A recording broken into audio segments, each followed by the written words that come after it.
कहती है कैंपस की तस्वीर? इसको जानने के लिए देखिए मेरे साथ यानी अनिल सेन के साथ कैंपस हलचल। कैंपस हलचल में सबसे पहले बात करेंगे परसेंटाइल सिस्टम की। परसेंटाइल सिस्टम वो है जिसके चलते माध्यमिक शिक्षा बोर्ड और सीबीएसई स्टूडेंट के बीच में एक बड़ी खाई बन गई। इस सिस्टम के चलते प्रदेश तो एक रहा, मार्किंग एक रही, लेकिन दोनों स्टूडेंट अलग अलग हो गए। देखिए ये रिपोर्ट। वो अपने होकर भी हो रहे पराए। प्रदेश के इन स्टूडेंट्स का एक ही कसूर, उन्होंने अपनी पढ़ाई सीबीएसई से की, इसलिए नहीं मिल पाया प्रदेश के विश्वविद्यालयों और कॉलेजों में दाखिला। परसेंटाइल फॉर्मूला बड़ा रहा, दोनों बोर्ड स्टूडेंट्स के बीच दूरियां। कई शिक्षाविदों ने भी अपनी राय दी सरकार को। आरबीएसई की तुलना में दाखिलों में सीबीएसई स्टूडेंट पिछड़े। प्रदेश के उच्च शैक्षणिक संस्थानों में हुए दाखिलों में आरबीएसई की तुलना में सीबीएसई स्टूडेंट्स के साथ राज्य सरकार बड़ा भेदभाव कर रही है। 5 साल पहले उच्च शिक्षा विभाग ने राजस्थान बोर्ड के विद्यार्थियों को राहत देते हुए उनके लिए परसेंटाइल फॉर्मूला किया था, जिसके आधार पर सभी टॉपर्स को एक समान मानकर इस फॉर्मूला का इस्तेमाल किया जाने लगा। लेकिन इस फॉर्मूले को लाने के बाद बीते 5 सालों से हालात ऐसे बन गए हैं कि प्रदेश के सरकारी कॉलेजों और विश्वविद्यालयों में सीबीएसई स्टूडेंट्स को दरकिनार कर रखा गया है। सीबीएसई स्टूडेंट्स के एडमिशन का एक आंकड़ा, महारानी कॉलेज में 2500 सीटों पर 100 सीटों पर सीबीएसई स्टूडेंट्स, महाराजा कॉलेज में 1 दर्जन स्टूडेंट सीबीएसई के, राजस्थान कॉलेज में 600 सीटों पर 41 सीबीएसई स्टूडेंट्स, कॉमर्स कॉलेज में भी यही आंकड़ा। राजधानी के प्रमुख यूजी कॉलेजों की तस्वीर देखें तो सामने आता है कि आरयू के महाराजा कॉलेज में बीएससी पास कोर्स मैथ्स में कुल 386 एडमिशन हुए, जिनमें 4 स्टूडेंट्स सीबीएसई और 379 राजस्थान बोर्ड के विद्यार्थियों को एडमिशन मिला। जबकि यहां बीएससी बायो पास कोर्स में 396 कुल सीट पर 341 एडमिशन हुए, जिनमें से 8 सीबीएसई और 329 आरबीएसई बोर्ड के स्टूडेंट शामिल है। ऐसा ही बीसीए में है, जहां पर 94 दाखिले हैं, जिनमें 14 सीबीएसई और 78 स्टूडेंट्स राजस्थान बोर्ड के हैं। राजस्थान कॉलेज में बीए पास कोर्स के लिए अब तक कुल 357 प्रवेश हुए, जिनमें आरबीएसई के 346 और 11 आरबीएसई स्टूडेंट्स हैं और ऑनर्स विषय में 236 में से 206 आरबीएसई और 30 स्टूडेंट्स सीबीएसई में हैं। वहीं प्रदेश के सबसे बड़े महारानी कॉलेज में 2500 सीटों पर केवल 100 सीबीएसई छात्राओं के दाखिले हो सके हैं। जो पिछले सालों में जो परसेंटाइल बेस पे जो एडमिशन जो हो रहे हैं, चूंकि मैं लगातार इस सिस्टम से जुड़ा हुआ हूं, तो ये देखने में आ रहा है कि सीबीएसई का बच्चा तो एडमिट हो ही नहीं रहा है और अन्य जो बोर्ड है, खासतौर से राजस्थान बोर्ड के बच्चे आ रहे हैं, वो बच्चे भी अच्छे हैं, लेकिन अगर दोनों को कंपैरिजन करते हैं तो परसेंटाइल और परसेंटेज में बहुत ज्यादा वेरिएशन आता है। इस फॉर्मूला को लागू करने से पहले परिस्थितियां ऐसी थी कि राजस्थान बोर्ड के टॉपर्स इन कॉलेजों में जगह नहीं पाते थे, जबकि सीबीएसई के लचीले मार्किंग होने के कारण उन्हें इसका फायदा मिल जाता था। लेकिन अब आरबीएसई में लचीले परीक्षा पैटर्न और मार्किंग की वजह से बड़ी तादाद में विद्यार्थियों को 90% अंक हासिल होने लगे हैं। पहले फॉर्मूला का मकसद आरबीएसई स्टूडेंट्स को राहत देना था। इन हालात में अब ये फॉर्मूला सीबीएसई स्टूडेंट्स के लिए आफत बन चुका है। जो परसेंटाइल फॉर्मूला जो लागू है विश्वविद्यालय के अंदर, उसकी वजह से सीबीएसई का जो स्टूडेंट है वो राजस्थान विश्वविद्यालय से दूर जाता जा रहा है। इसके कारण स्टूडेंट की जो ग्रोथ है वो ग्रोथ कहीं ना कहीं रुकी हुई है, क्योंकि मेरा मानना है कि 2 अलग अलग शिक्षा नीति के व्यक्ति हैं, अलग अलग शिक्षाविद व्यक्ति अगर साथ बैठेंगे तभी उनमें ज्ञान में वृद्धि होगी। तो मेरी ये मांग विश्वविद्यालय प्रशासन से भी रही है। जब शिक्षा मंत्री जी से मिलना हुआ तो उनको भी ये कहा कि या तो राजस्थान विश्वविद्यालय के अंदर सीटों का डिवाइडेशन किया जाए कि 40% के ऊपर आरबीएसई, 40% सीटों पर सीबीएसई और बाकी 20% सीटों पर अन्य हो, जिससे सभी बोर्डों के अगर विद्यार्थी एक साथ बैठेंगे, एक साथ अगर पढ़ाई करेंगे तो उनमें ज्ञान का आदान प्रदान होगा। बहरहाल दाखिलों में सीबीएसई और आरबीएसई स्टूडेंट्स के बीच बढ़ती खाई सीधे तौर पर दोनों बोर्ड्स के स्टूडेंट्स के बीच बड़े भेदभाव की ओर इशारा करती है। सरकारी कॉलेजों में अच्छे अंकों के बाद भी दाखिला नहीं होने पर निजी कॉलेजों की तरफ रुख करना पड़ रहा है। सीबीएसई स्टूडेंट्स खुद के साथ हो रहे अन्याय की राज्य सरकार को गुहार भी लगा चुके हैं। शिक्षाविदों ने भी अपनी राय सरकार के समक्ष रख दी है, लेकिन बावजूद इस तरह के मामलों में सरकार की अनदेखी से ये स्टूडेंट्स अन्याय भुगत रहे हैं। इस सत्र में दाखिले पूरे हो चुके हैं। क्या यह सिलसिला अब आगामी सालों तक जारी रहेगा? इस पर जरूर विचार किया जाना चाहिए। परसेंटाइल फॉर्मूला बिगाड़ रहा सीबीएसई स्टूडेंट्स की गणित। बीते 5 सालों में निरंतर सीबीएसई स्टूडेंट पिछड़ रहे।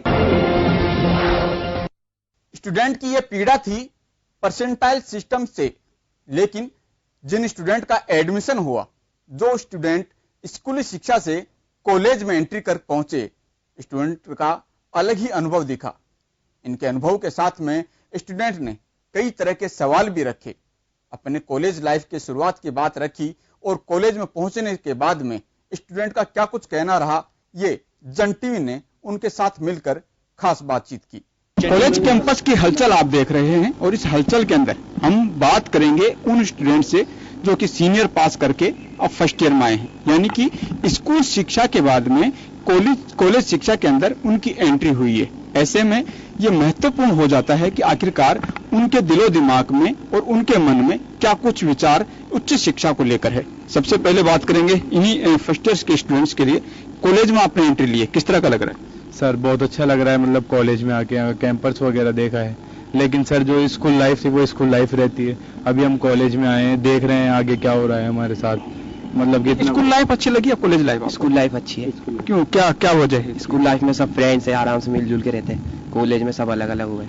कुछ डिफरेंट लगा आपको जब कॉलेज में आप आए हो या स्कूल लाइफ से और कॉलेज लाइफ में? जी हाँ, बहुत डिफरेंट लगा हमारे को, क्योंकि स्कूल लाइफ में टाइम टू टाइम क्लास लगती है, लेकिन यहाँ पे जब आओ क्लास है तब तो नहीं है, आओ अपनी मर्जी से, जाओ अपनी मर्जी से, यहाँ पे वही टाइम। कुछ विचार बदला आपका कॉलेज में आने के बाद में? क्योंकि स्कूल लाइफ एक बचपन की लाइफ भी कही जाती है, अब कॉलेज की लाइफ आपकी आ गई है, तो अब आपके विचार किस तरह के लगते हैं? क्या आप जॉब के बारे में सोचते हो या परिवार के बारे में सोचते हो या देश के बारे में सोचने के कुछ विचार हैं? जी हाँ, के पहले स्कूल लाइफ में हमारे लिए टारगेट नहीं था, लेकिन जब कॉलेज से आया तो हम सोचने लगे जी हमारा ये टारगेट है, हम ये सोचते हैं, क्योंकि कॉलेज लाइफ में आया ना तो कुछ करके जाना है। अब 3 साल। आपने क्या सोचा? क्या कॉलेज में आने के बाद में किस तरह के विचार आपके स्कूल में थे, अब क्या बदलाव आया? कॉलेज में आने के बाद पहला तो मैंने यहाँ पे ये जो छात्र संघ चुनाव होते हैं इसमें आके देखा तो मेरी रुचि पॉलिटिक्स में जाने की बनी थोड़ी, क्योंकि स्कूलों में ये माहौल होता नहीं है। पहली बात तो यहाँ पे मैंने देखा कि कैसे अपने माहौल बना के चलते, यहाँ से राजनीति शुरू होती है। फर्स्ट बार कॉलेज से आते हैं स्टूडेंट पढ़ने के लिए, और प्रॉब्लम ये है कि कॉलेज का एक ही अनुशासन है कि यहाँ पे कोड ड्रेस नहीं है, कोई अनुशासन या प्रेजेंट का कोई प्रॉब्लम, कोई यानी प्रेस यानी क्या बोलते ड्रेस कोड, खुलापन ज्यादा मिल गया है कॉलेज लाइफ में। अक्सर ये देखने को मिलता है कि स्कूल में टाइम पर आना, 7:30 का टाइम है तो 7:30 पहुंचना, लेकिन कॉलेज लाइफ ये नहीं कहती है। कॉलेज लाइफ कहती है कि अगर आपको 2 बजे समय मिला और आपका टाइम 3 बजे का है तो इसको क्या अनुशासनहीनता आप कहेंगे या फिर आपके लिए खुलापन है? तो ऑप्शन भी है, अनुशासनहीनता ही बोलेंगे सर हमें से। नहीं, लेकिन खुलापन भी है। एक उच्च शिक्षा का स्टूडेंट है, आपको ऑप्शन मिल रहा है, अगर आपकी 3 बजे तक कॉलेज है, आप लाइब्रेरी में जा सकते हैं, वहां पर पढ़ सकते हैं। सर क्या है कि मतलब कि कैसा हो गया आजादी, मतलब स्कूल में तो ये था कि हम दबाव में रहते, भाई सुबह 7 बजे जाना है तो 2 बजे छुट्टी होगी तो घर ही जाना है। अब यहाँ पे ये है कि भाई कॉलेज आ भी रहे हैं, नहीं भी आ रहे हैं, बच्चे बाहर से भी चले जाते हैं, बहुत कुछ। ड्रेसिंग सेंस में बदलाव आया कॉलेज के? कॉलेज में, स्कूल में था जो ड्रेसिंग में जाना पड़ता था, और कॉलेज में जैसे भी आपकी इच्छा हो वैसे ही जा सकते हैं। आप में कुछ बदलाव आपने खुद के अंदर देखा हो कॉलेज में आने के बाद? हाँ सर, कॉलेज में यह है कि हम स्कूल में तो रेगुलर जाते थे, बट कॉलेज में रेगुलर भी नहीं, रेगुलरिटी है ही नहीं। यहाँ पे बच्चे आते हैं, कभी क्लासें लगती है, कभी क्लासें नहीं लगती है ना सर। यहाँ पे पानी की व्यवस्था होती है कभी, और ये फ्रिज है ऊपर, ये भी हमेशा इस टाइम खराब होता है। पानी की पेयजल की सुविधा नहीं है ना, क्लास से रेगुलर क्लासों की सुविधा को लेकर कुछ है? शिक्षक जो लेक्चर देते हैं, ये ट्रेंड और स्कूल का ट्रेंड? हाँ सर, वो बिल्कुल अलग है, क्योंकि लेक्चरार एक बार पढ़ाने के बाद दोबारा रिपीट नहीं करवाते हैं। और स्कूल में हमारे टीचर होते थे, उन्हें चाहे समझ में नहीं आई तो सर 10 बार पूछ सकते हैं, बट यहाँ पे कोई ऐसे समझाने वाला आपको लगा कोई दबाव है आपके ऊपर? ऐसा कुछ नहीं, यहाँ कॉलेज में आने के बाद ऐसा कोई वो नहीं लगा कि दबाव है हमारे पास। यहाँ एक तरह से खुलापन है, जैसे कभी भी क्लास में आओ, कभी भी जा सकते हैं, और जैसे कॉलेज भी आए तो आए, नहीं तो नहीं भी आए। यहाँ कोई वो दबाव नहीं हमारे ऊपर से, ये जैसे रोज पढ़ाई चलती है, आधी सी पर क्लासें नहीं लगती है, कभी लगती है कभी नहीं लगती है, वही माहौल यहाँ देखने को मिल रहा है हमारे को। तो बिल्कुल ये वो चेहरे हैं जो कि स्कूल लाइफ के बाद में कॉलेज लाइफ में पहुंचे। अक्सर ये ख्वाब भी रहता है जब बच्चा स्कूल में जाता है तो मैं कॉलेज कब जाऊंगा, क्योंकि कॉलेज एक अलग ही स्वभाव होता है और अलग ही खुलापन वहां पर मिलता है। लेकिन इस खुलेपन का अगर स्टूडेंट सदुपयोग करे तो ये जरूर कहा जा सकता है कि सफलता उसके कदम चूमती है। तो आपने देखा कि इस कैंपस हलचल में जयपुर की कॉलेज कहीं ना कहीं आगे भी दिख रही है। हालांकि कुछ समस्याएं हैं, लेकिन प्रशासन के सामने ये समस्याएं चुनौती बनेंगी तो वो उनका हल भी करेंगे। कैमरामैन सुशील यादव के साथ अनिल सेन, जनटी न्यूज़ जयपुर। स्कूली शिक्षा के बाद में कॉलेज में एंट्री करने के बाद कॉलेज एंट्री लेते ही उन स्टूडेंट के कई तरह के सवाल रहे। इन सवालों के जवाब को लेकर हमने कॉलेज प्रिंसिपल से भी बात की। महाराजा कॉलेज के वाइस प्रिंसिपल रामअवतार शर्मा ने स्टूडेंट्स की क्वेरी की, यहां पर जवाब भी दिए और साथ ही बताया कि सक्सेस मंत्र क्या है। स्कूली शिक्षा के बाद में कॉलेज शिक्षा में आने के बाद में स्टूडेंट के दिमाग में कई तरह के सवाल होते हैं। किस तरह से उसको शिक्षा मिलेगी, सवाल जवाब किस तरह के, क्योंकि स्कूली शिक्षा के अंदर स्टूडेंट जो सहज रहता है, लेकिन उच्च शिक्षा या कॉलेज में पहुंचने के बाद में खास तौर से फर्स्ट ईयर स्टूडेंट के लिए वो काफी असमंजस की स्थिति में रहता है। कई बार तो ये देखने को मिलता है कि सीनियर में अच्छे अंक आते हैं, यानी कि कई सब्जेक्ट में डिटेक्शन भी मिलता है, लेकिन फर्स्ट ईयर में वो स्टूडेंट काफी कमजोर साबित होता है। और इसकी वजह कई बार ये भी मानी जाती है कि वो स्टूडेंट खुलेपन में नहीं आता, यानी वो शिक्षक के साथ में तालमेल नहीं बैठा पाता है। हम इसी मुद्दे को लेकर बात करेंगे। रामअवतार शर्मा जी प्रोफेसर हमारे साथ में हैं, महाराजा कॉलेज में हैं और अक्सर स्टूडेंट्स के साथ में काफी तालमेल भी इनका रहता है। सबसे पहला यही सवाल होगा कि फर्स्ट ईयर में जो स्टूडेंट आता है किस तरह से सहज हो और कॉलेज की शिक्षा को किस तरह से लगाव के साथ मिले। स्कूल से जो बच्चा कॉलेज में आ रहा है, जो हायर एजुकेशन में, तो नेचुरली आपने जो बात कही है वो सही है कि उसमें बहुत ज्यादा चेंज होता है एटमॉस्फेयर में। स्कूल में बच्चे की जो साइकोलॉजी होती है वो एक तरह का जो अनुशासन होता है वो कंट्रोल्ड डिसिप्लिन में वो रहते हैं बच्चे, क्योंकि वहां पे बहुत ज्यादा कंट्रोल में रखा जाता है बच्चों को। उसमें बहुत सारे फैक्टर भी होते हैं, माँ बाप का भी प्रेशर रहता है और टीचर्स का भी रहता है। लेकिन कॉलेज में जैसे ही बच्चा एंटर करता है तो यहाँ उल्टा हो जाता है। यहाँ बिल्कुल खुलापन रहता है। डिसिप्लिन के लिए हम भी बार बार बच्चों को प्रेशराइज करते हैं, यहाँ कमेटी भी बनी हुई है उसके लिए, लेकिन स्कूल जैसा एटमॉस्फेयर कॉलेज में हायर एजुकेशन में नहीं होता है। स्टूडेंट की ये शिकायत रहती है कि खुलापन, अनुशासन नहीं, क्योंकि स्कूल में उसने 12 साल तक अनुशासन देखा है, तो ऐसे में वो अपने आप को किस तरह के ढाले, क्योंकि क्लास है, एक क्लास आपकी 8 बजे आ रही है, दूसरी क्लास 10 बजे आ रही है, तो उसके लिए क्या निर्देश आपने?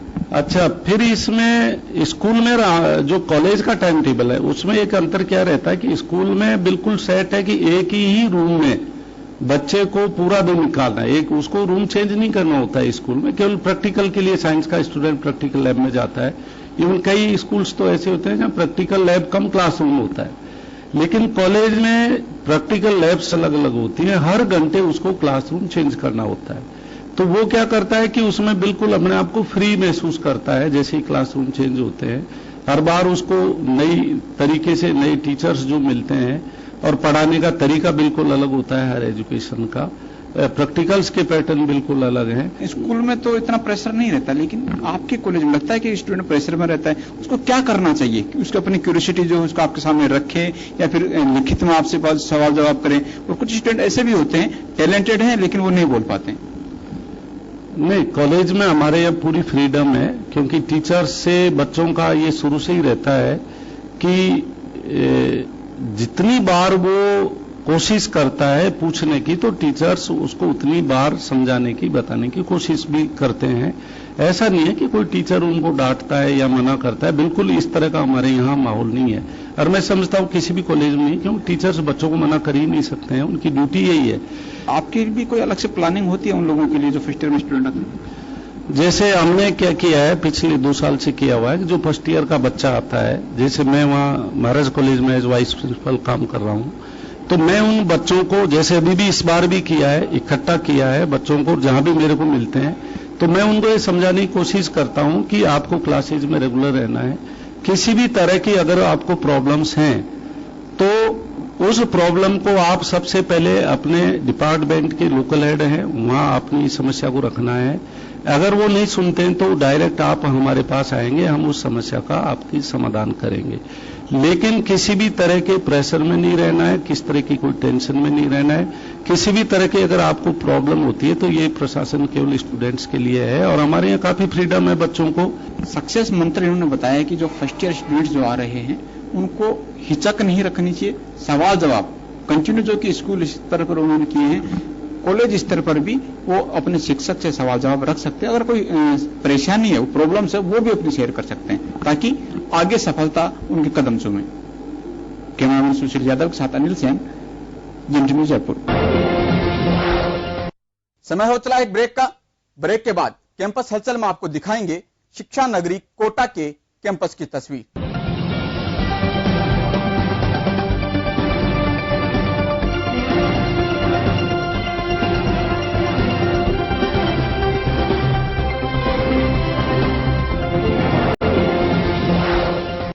ब्रेक के बाद बात करेंगे कोटा नगरी की। एजुकेशन सिटी के नाम से कोटा को जाना जाता है और यहां पर एडमिशन प्रक्रिया पूरी होने के बाद में स्टूडेंट अब क्लास में रुचि दिखा रहे हैं। लेकिन इस बीच छात्र संघ चुनाव की घोषणा के बाद स्टूडेंट पर इसका रंग भी चढ़ने लगा है। कोटा शहर में 8 गवर्नमेंट कॉलेज हैं। सभी राजकीय महाविद्यालयों में 12वीं कक्षा पास करके उच्च शिक्षा प्राप्त करने के लिए दाखिला लेने वाली बड़ी संख्या में स्टूडेंट्स ने दाखिला लिया है। इसी के साथ शहर के कॉलेज कैंपसों में स्टूडेंट्स की अच्छी खासी रौनक नजर आ रही है। पहली बार कॉलेज में कदम रखने वाले फर्स्ट ईयर के स्टूडेंट्स में हायर एजुकेशन को लेकर, अपने भावी भविष्य को लेकर गंभीर नजर आ रहे हैं। यूनिवर्सिटी के इन कॉलेजों में यूनिवर्सिटी के एडमिशन गाइडलाइंस के मुताबिक फर्स्ट ईयर के स्टूडेंट्स मन लगाकर पढ़ रहे हैं। छात्रों ने कॉलेजों में नए दोस्त बना लिए हैं, नियमित कक्षाओं में पढ़ने को भी आ रहे हैं और 75% हाजिरी को लेकर भी स्टूडेंट्स चिंतित हैं। हम ये सोचते थे जब हम स्कूल में थे तो हमारी डेली क्लासेस लगती थी टाइम टू टाइम, तो शायद हो सकता है कि गवर्नमेंट कॉलेज है तो हमारी क्लासेस नहीं लगेगी, हमें पढ़ाई नहीं हो पाएगी, सिर्फ यहाँ पे हम लोग थोड़ी मस्ती करेंगे, नॉर्मल पढ़ाई करेंगे। बट ऐसा यहाँ नहीं हुआ। यहाँ हमारी डेली क्लासेस लगी, सारे टीचर्स ने हमें वही पढ़ाया जो हमें पढ़ना था, जैसा जैसा हमने उनको बोला वैसे वैसे पढ़ाया। तो शायद कॉलेज रियल में स्कूल से ज्यादा अच्छा है। शिक्षा नगरी में सबसे ज्यादा students government arts college, JDB college, commerce college में हजारों की संख्या में पढ़ने को आ रहे हैं। हालांकि छात्र संघ चुनाव का कार्यक्रम घोषित होने से फर्स्ट ईयर के स्टूडेंट्स भी इन चुनावों में अपनी रुचि दिखा रहे हैं, लेकिन ज्यादातर समय वे पढ़ाई में बिता रहे हैं। कॉलेजों में फर्स्ट ईयर के स्टूडेंट्स की चहल पहल सुबह से ही शुरू हो जाती है। कॉलेज में सिर्फ फर्स्ट ईयर के स्टूडेंट्स कक्षाओं में सबसे ज्यादा समय बिता रहे हैं। ऐसे में कॉलेजों में फर्स्ट ईयर के स्टूडेंट्स को छात्र नेता भी दोस्त बना रहे हैं, क्योंकि चुनाव में सबसे ज्यादा वोट बैंक फर्स्ट ईयर में पढ़ने वाले छात्रों का है। ऐसे में फर्स्ट ईयर के स्टूडेंट्स को पुराने छात्र हर संभव मदद को तैयार हैं। फर्स्ट ईयर के स्टूडेंट्स को कॉलेज में किसी तरह की परेशानी आती है तो वो तत्काल अपने सीनियर से बात करके उसका समाधान करवा रहे हैं। कॉलेज आके मुझे बहुत अच्छा लग रहा है। जब कॉलेज आई थी फर्स्ट टाइम तो बहुत प्रॉब्लम हुई थी क्लासेस ढूंढने में, रूम भी नहीं मिले थे। तो फिर हमारी प्रॉब्लम का सॉल्यूशन लेने के लिए हम लोग सोनाली गोस्वामी दी के पास गए, जो इस बार प्रेसिडेंट की पोस्ट के लिए इलेक्शन फाइट कर रही हैं। तो उन्होंने हमारी बहुत हेल्प की है, वो हमें क्लासरूम तक बिठा के भी आई। फिर हमारी क्लासेस नहीं लग रही थी रेगुलर, तो उन्होंने हमारे लिए रेगुलर क्लासेस भी लगवाई। इधर फर्स्ट ईयर के स्टूडेंट्स कॉलेज में पूरी तरह से घुल मिल गए हैं। भावी भविष्य को लेकर कई छात्र छात्राएं प्रतियोगी परीक्षाओं की तैयारी कॉलेज की पढ़ाई के साथ साथ कर रहे हैं। तो कई स्टूडेंट्स ने अपनी रुचि के हिसाब से NCC, army, air wing, NS, scout and guide खेलों की टीमों में अपना नामांकन करवा लिया है। कई स्टूडेंट्स कॉलेज संस्कृति गतिविधियों से जुड़ गए हैं। ऐसे में उम्मीद की जानी चाहिए फर्स्ट ईयर में दाखिला लेकर कॉलेज में अपना भविष्य संवार रहे ये स्टूडेंट सफलता के शिखर पर पहुंचे, ताकि उनके अभिभावकों का सपना पूरा हो सके और ये स्टूडेंट्स देश के विकास में अपना अहम योगदान अदा करें। कोटा से जन टीवी के लिए हरिराज सिंह की रिपोर्ट, जन टीवी न्यूज।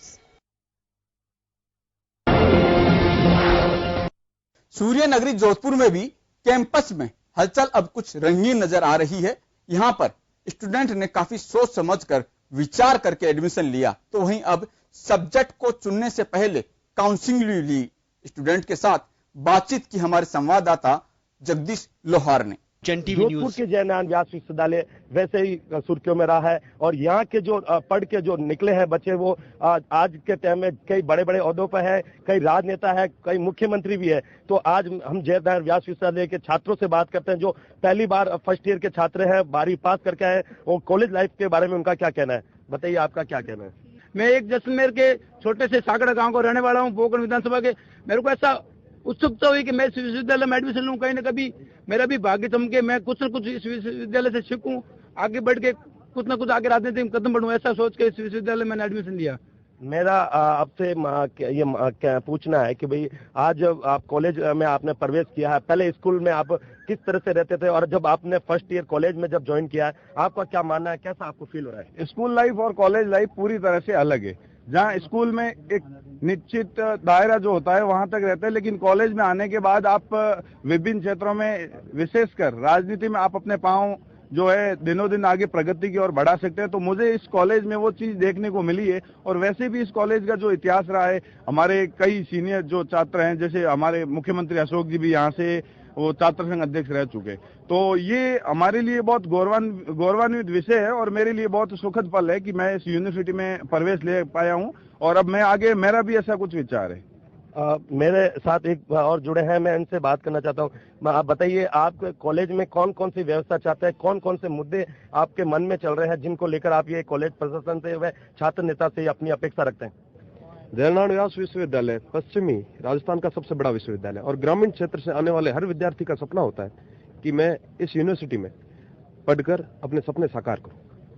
और यहाँ से कई सारे राजनीतिक धुरंधर और उसके अलावा दलवीर भंडारी जैसे इंटरनेशनल चीफ जस्टिस भी यहाँ से निकले हैं। तो कहीं ना कहीं सब उनसे इंस्पायर्ड होकर अपनी मेहनत करते हैं और यहाँ से कई विद्यार्थी हैं जो RAS, IAS और अन्य प्रशासनिक सेवाओं में है। और यहाँ पे जो विद्यार्थी आता है वो ज्यादातर ग्रामीण परिवेश से आता है, तो उसको ज्यादातर यहाँ पे खेल, NCC वगैरह जितनी भी एक्टिविटीज होती है उसके अंदर पार्टिसिपेट करना होता है। तो मेरी ये मांग रहेगी तो खेल, NCC वगैरह में सीटें बढ़ाई जाए ताकि जो भी विद्यार्थी इच्छुक हो और सीमा पे जाना चाहे तो वो पहले NCC में एडमिशन ले सके, NCC के अंदर भाग ले सके। तो ये थे हमारे साथ फर्स्ट ईयर के है कि जो यहाँ से धुरंधर व जो दिग्गज नेता यहाँ से निकले हैं उनकी प्रेरणा स्रोत ये लोग भी आगे बढ़कर इस कॉलेज में अपना दमखम जो अपना जो वर्चस्व है बनाना चाहेंगे, अपना भविष्य इस कॉलेज में रहकर करना चाहेंगे। और वहीं दूसरी ओर इन लोगों की कई मांगे हैं, कई तरह की इनकी जो कॉलेज को लेकर जो इनकी जरूरतें हैं उनके बारे में इनका बहुत सा उम्मीद है कि भाई ये कॉलेज प्रशासन की जो उम्मीद है उन पे खरा उतरे। जो ये जयनारायण व्यास विश्वविद्यालय वाकई में इसका कहा जा सकता है आने वाले समय में ये जो छात्र अपना भविष्य जरूर उज्जवल करेंगे। मैं जगदीश लोहार, जन टीवी के लिए जोधपुर। भीलवाड़ा के माणिक्यलाल वर्मा राजकीय महाविद्यालय में कॉलेज लाइफ में एंटर करने वाले स्टूडेंट के चेहरों पर खासतौर से खुशी देखी जा रही है, लेकिन यहां पर बिछड़े दोस्तों की याद भी है, तो साथ ही अब नए सफर में स्टूडेंट नए दोस्त भी तलाश रहे हैं। देखिए ये रिपोर्ट। कैंपस हलचल में फिलहाल इतना ही, मुझे दीजिए इजाजत। आगे भी आपसे मिलते रहेंगे कैंपस के अलग अलग रंग लेकर।